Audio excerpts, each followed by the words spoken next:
Kenya's President William Ruto is in the United States for a state visit officially scheduled for Thursday, May 23rd.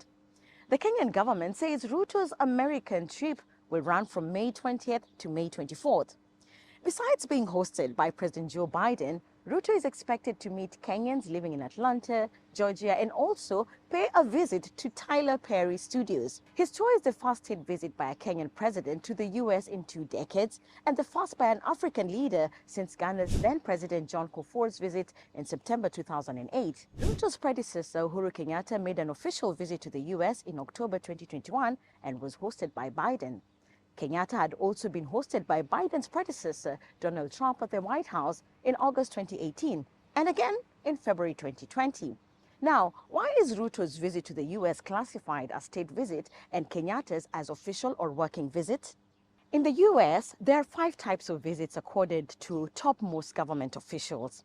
These are state visits, official visit, official working visit, and private visit. In diplomatic protocol, a state visit is the highest level of international visit, confirming the good relationship between countries. Kenya is the 3rd highest recipient of U.S. security aid in sub-Saharan Africa, symbolizing the 2 nations' cordial relations.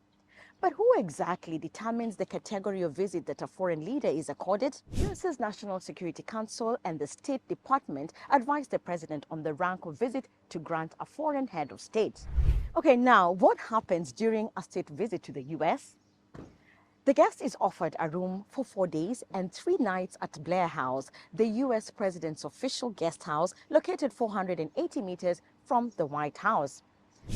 On the state visit date, the foreign leader is accorded arrival ceremony at the White House, including a guard of honor, 21-gun salute, and hoisting of the 2 countries' flags. The 2 leaders thereafter hold diplomatic talks and then make a joint press briefing.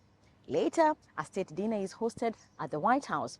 Before dinner is served, the host president makes a speech and proposes a toast to the visiting head of state. Gifts may be exchanged. On the final day, the visiting president is accorded departure ceremony. Note that during state visit, the cost of accommodation, transport, food, and emerging expenses within the host country are footed by the host nation. Presidents are encouraged to keep their delegation small. Also note that a country can only have 1 state visit during a U.S. president's 4-year term. Now, what happens during official visits? Unlike state visit, a 19-gun salute is accorded to the visiting president during official visit. The U.S. hosts the foreign leader at Blair House for 3 nights and 4 days. In this case, the dinner is called official and not state dinner.